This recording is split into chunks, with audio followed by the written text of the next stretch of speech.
Now let's go to the fourth. Tingnan nyo yung kaapat. The different groups addressed in the instruction. That's what you find now in verses 2 up to 10. Merong 5 grupo na inaddress dito si Apostle Paul. We have the older men in chapter 2 verse 2, the older women in chapter 2 verse 3, the young women in chapter 2 verses 4 and 5, the younger men in chapter 2 verse 6, the elders or pastors, kasi dyan na si Titus, may specific instructions sa kanya. So pwede na nating sabihin, elders or pastors or ministers of the gospel in chapter 2 verses 7 and 8. And then slaves in chapter 2 verses 9 and 10. Ang ganda na sabi ni Matthew Henry about this. Sabi niya, ministers must be particular as well as practical in their teaching. Ministers must not stay in generals, but must divide to everyone his portion, what belongs to his age or place or condition of life. Here is an excellent Christian directory accommodated to the old and to the young, to the men and women, to the preacher himself, and to his servants. So kita nyo, bawat grupo merong sinasabi. At yan ang maganda sa salita ng Panginoon Diyos. Hindi ito for adults only. Hindi ito pang matanda lang. Meron pang bata, meron pang babae, meron pang lalaki. Pero ito ang isang maganda rito. Let me share with you, ito nakuha ko from Stephen Cole in connection with this principle, itong different groups addressed in the instruction. There are 3 things that he says here that are very interesting. First, he says, there are legitimate age and gender distinctions in the church. This is one of the things that we need to recognize in Scripture. There are legitimate age and gender distinctions in the church. Ikalawa, there is to be interaction, not complete separation between the various ages in the church and family. Number 3, there are different opportunities and different weaknesses and temptations at different stages in life.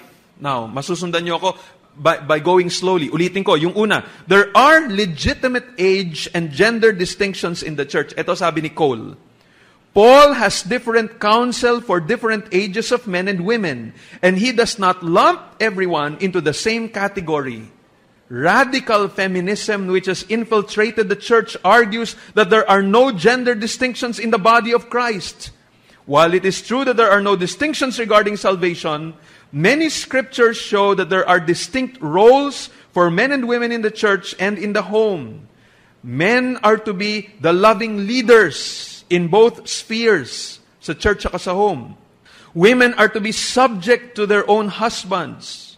It should not need to be said, but if God created you as a male, you should not seek a sex change operation to become a female or vice versa. Men should be masculine and women should be feminine. God designed the sexes to complement one another. There should not be any competition between the sexes. Men should affirm the value of women and women should affirm the God-given role and strengths of men. Yan ang maganda. Talagang meron pang babae at may mga lalaki. Meron mga gawain na panlalaki na hindi pwedeng pasukan ng babae, lalo na sa iglesia at sa tahanan.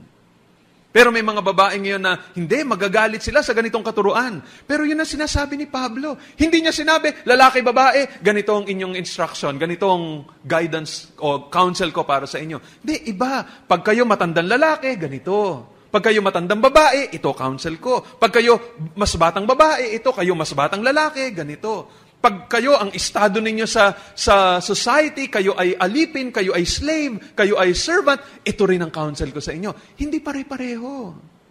Again, pagdating sa kaligtasan, pare-pareho tayo. Pero pagdating sa gender, may pagkakaiba. At kailangang manatili yon sa iglesia. Pangalawa, there is to be interaction, not complete separation between the various ages in the church and family. Kailangan may interaction. Di ba? Ano sabi dito sa Titus chapter 2 tungkol sa older women? Di ba? Sabi, older women, dapat ganito kayo. Tingnan nyo sabi rito sa verse 3. It says, older women likewise are to be reverent in behavior, not slanderers or slaves to much wine. They are to teach what is good, and so train the young women. What does this show? Nandun pa rin ang interaction.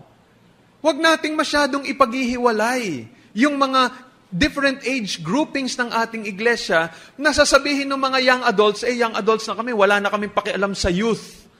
Kami, mga men kami o kami, women, wala kaming pakialam dyan sa mga bata. O kaya, kami, youth kami, wala na kaming pakialam dyan sa mga tigulang, matatanda na yung mga yan. Kami, iba na ang mga takbo ng aming isipan. Wrong, you should not totally separate them. There must still be interaction. Okay, pagdating nitong mga meetings natin, merong youth fellowship, merong mga ganyan. Pero, hindi ibig sabihin absolute segregation ito. Hindi. Marami pang time na magkakasama tayo at pwedeng ma-involve yung mga may edad sa buhay ng mga bata. Pag may mga youth camps, ito na-i-involve yung mga parents sa atin. Mga young adults involved sa buhay ng mga bata. Kahit yung mga kabataan, pwedeng makatulong sa gawain ng mga may edad sa ating kalagitnaan. There is to be interaction. Sabi nga ni Cole, the church is the family of God, and in the family, there are all ages for the benefit of the entire family. The older have wisdom and experience to impart to the younger. The younger have idealism, energy, and enthusiasm that can encourage the older. Yes, having the older and younger together, whether in the church or at home, can create a tension. But God's design is that we learn to live harmoniously and learn from one another. Ang ganda. We can learn from one another. Ikatlo, there are different opportunities and different weaknesses and temptations at different stages in life. May iba-iba din. Sa iba't ibang klase mga tao, may iba-iba rin sila mga problemang dinadaanan. Hindi pare-pareho. And the minister has to deal wisely with each situation. I like what Richard Baxter said. He is a 16th century English minister of God from the 16th century. And he wrote the book, The Reformed Pastor. Pakinggan ninyo yung kanyang sinabi rito, and I quote, sabi niya, see also that when you are ministering to individuals, your own manners reflect the character of what you are communicating. So, speak appropriately and therefore differently to each one. To the dull and the obstinate, be blunt and earnest. To the tender-hearted and the fearful, be gentle and insist on the need of their spiritual direction. To the young, lay more stress on the enticements of sensual pleasures and of the great need to have control over their passions. To the old, prepare them for death and for the need to withdraw from the foolish ways of this present world. To the young, be free, and to the old, be respectful. To the rich, preach self-denial and the deceitfulness of prosperity. To the poor, show the glory of the gospel. Note too the temptation of each group, each sex, each profession, and each one's employment. Be as simple and humble before them as you can. Give them scriptural evidence for all that you may say. Then they will see that it is not just you, but God who is speaking to them. Be serious in all things, but especially in the way that you apply the truth to their specific needs. Ang ganda, iba-iba eh. Hindi pare-pareho. Diba? Yung counsel mo sa mayaman, iba doon sa counsel mo sa mahirap. Yung counsel mo sa binata, iba doon sa counsel mo doon sa malapit ng mamatay. Diba, may youthful lusts itong kabataan, kaya sinasabi mo, mag-ingat ka sa ganito at ganyan. Hindi yun na sinasabi mo sa malapit ng mamatay. So, yun yung sinasabi natin dito. Iba-iba ang pagmiministeryo dun sa kanila. And this is what we see here in the different groups being addressed in Paul's instruction. And finally, what are the purposes of Paul's instruction? Ano mga purposes niya? One, to show God's people that the building up of their inner lives is the best antidote for error. Remember, ito yung backdrop ng lahat ng ito Ang backdrop nito is may mga false teachers, pamilya ang kanilang nadadala, at ang buhay nitong mga false teachers at yung mga nagiging buhay ng kanilang mga naimpluwensyahan, masama, nagiging pangit. Ang tanong, paano natin i-address ito? I-address ito by focusing on the spiritual lives of the people, teaching them holiness, teaching them ethical instructions, teaching them how to live lives that are pleasing in God's sight. And that is the way to address itong erroneous teachings ng mga false teachers. Yan ang pinakamagandang paraan para ma-address yun. Kaya yan ang isa sa mga purposes niya. Nasa isipan pa rin ni Pablo yun. Kaya nga sinabi niya dito sa chapter 2 verse 1 sabi niya, but as for you, may contrast yun na pinapakita Okay, pangalawa, anong pangalawang purpose niya? For different groups in local church in the local church to know the truth that leads to holy living that pleases God. Para malaman ng tao kung anong dapat niyang gawin in a practical way para ang buhay niya will be pleasing in the sight of God. Hindi lang puro doktrina. Hindi lang yung puro tungkol sa sovereignty of God. Hindi lang puro tungkol sa ganito, the gospel that saves. Okay, pero ang tanong, paano ang aplikasyon nun sa pang-araw-araw na kabuhayan? Pag ikaw ay matandang lalaki, paano ang aplikasyon nun? Pag ikaw ay matandang babae, pag ikaw ay batang lalaki, batang babae, pag ikaw ay alipin, pag ikaw ay master, pag ikaw ay young person, a youth, paano? Anong application nito? And Paul is going to teach them itong practical things na to so that they may know how to honor and glorify God.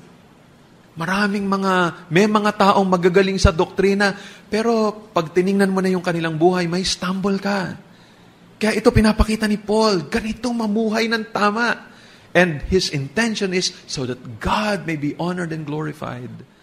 And then finally, isa pang purpose niya, to show God's people how they can have an effective witness to unbelievers. Yan ang purpose na kaya niya binigay itong Titus chapter 2, verses 1 up to 10. Tingnan niyo, sabi niya sa verse 5, sinabihan niya yung group of people doon to be self-controlled, pure, working at home, kind, and submissive to their husbands, that the word of God may not be reviled. Sabi niya sa Titus chapter 2, verse 8, and sound speech that cannot be condemned, so that an opponent may be put to shame, having nothing evil to say about us. Sabi niya sa verse 10, not pilfering but showing all good faith, so that in everything they may adorn the doctrine of God our Savior. In other words, ang sinasabi ni Paul is, kailangan matuto ang mga tao natin paano lumakad ng maayos sa mundong ito, upang maging effective ang kanilang witness sa mga unbelievers. Walang masasabi yung mga tao sa kanila. Naalala ko yung isang illustration na kinuwento ni John MacArthur sa kanyang church. Sabi niya, there was a time before he was going to preach that Sunday, meron daw isang taong member ng kanilang church na nagkwento sa kanya. May in-invite daw siyang isang tao. Sabi niya, uy, umattend ka sa aming church. Anong church niyo? Sa Grace Community Church. Grace Community Church? Sabi niya, yan ang church na hindi ko a-attendan. Bakit naman? Nandyan nag-church yung pinaka masamang lawyer na nakilala ko sa buong buhay ko. Pinaka-mandaraya na lawyer, pinaka-magaling na liar na lawyer. Nandiyan sa church, kumbaga sabi niya. So, kinuwento niya ngayon kay John MacArthur bago siya magturo. So, ginawa ni John MacArthur, sinabi niya sa congregation, without mentioning names. Sabi niya, alam niyo ba na nakakalungkot itong nangyayari sa ating iglesia dahil may ibang mga tao na ayaw umattend sa ating church dahil nasa atin na raw ang pinakamasamang lawyer dito sa California. Siguro parang gano'n na kanya sinabi. Alam niyo, pagkasabi niya nun, 20 lawyers repented of their sin. Hindi lang pala isa, 20 yung nagrepent. Kumbaga, pwede natin kahit ano, yung pinaka masamang doktor, pinakamasamang lawyer, pinakamasamang dentista, pinakamasamang teacher, pinakamasamang engineer, sinungaling, nanloloko, nandadaya. Sinasabi niya, ganito daw siya, hindi pala totoo. Sabihin na natin lahat na, di ako attend dyan sa church nyo, nandyan yung pinakamasamang tao na yan. And that may be true. How will people attend our church when they find that our lifestyle does not back up our doctrine? How can people come to our church kung sila mismo nakikita lang, mga tao nyo nga hindi interesado sa prayer meeting, ba't ako attend ng prayer meeting? Yung mga tao nyo nga hindi interesado umattend ng service, ba't ako attend ng service ninyo? Yung mga tao nyo nga sa mga activities nyo, hindi sila involved. Bakit ako may involve? You see, and this is something we need to take to heart. Kaya sa pagtatapos nitong ating pag-aaral, this is just an introduction. Titingnan natin later on ang details. Maybe this would be a good time for us to look at ourselves. Praise God, maayos yung ating doctrine. Praise God, kung kayo talagang kinakapitan nyo yung maayos na doctrine. 1 kilometro pa yung false teachers.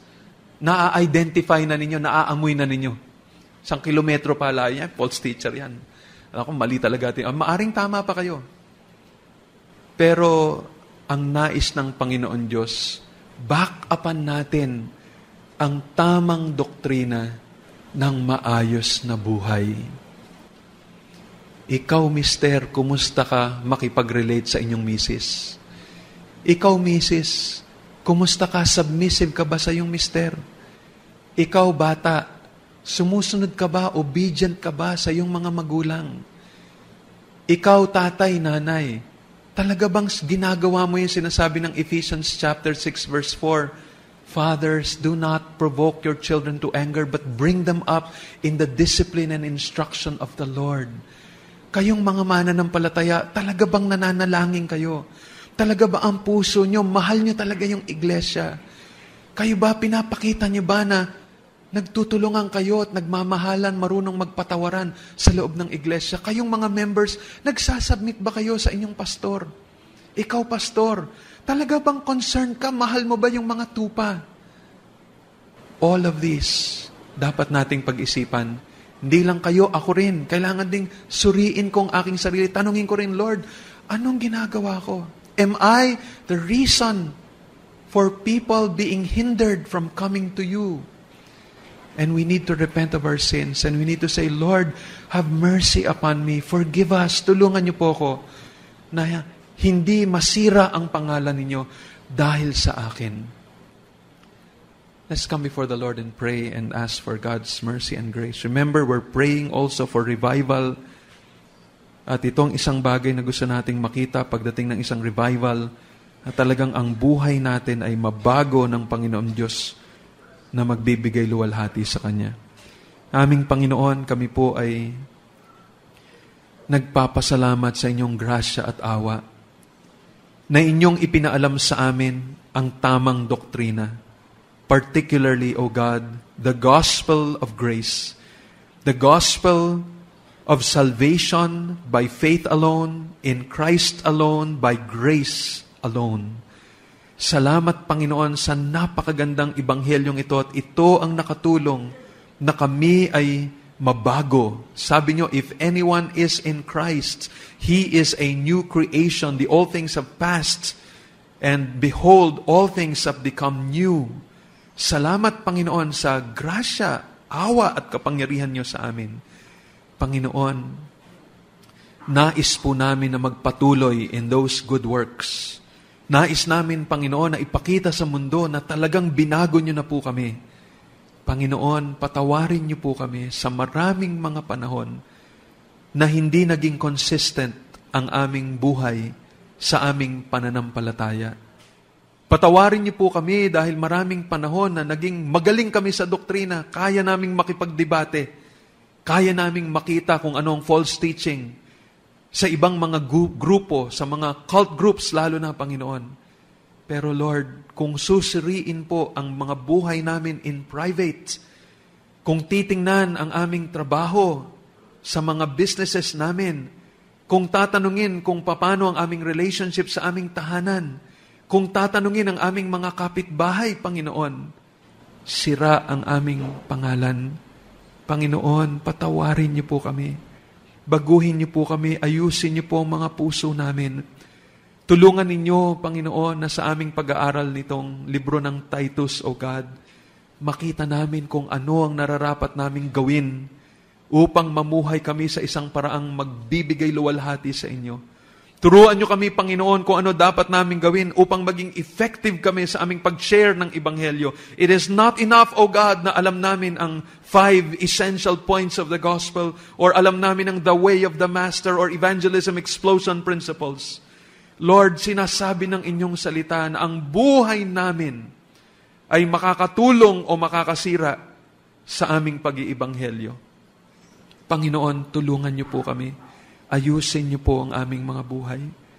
Lord, may mga nabanggit ako at kayo na po ang kumilos upang makita ng bawat isa kung paano ang application nito sa kanilang buhay as for the moment, O God.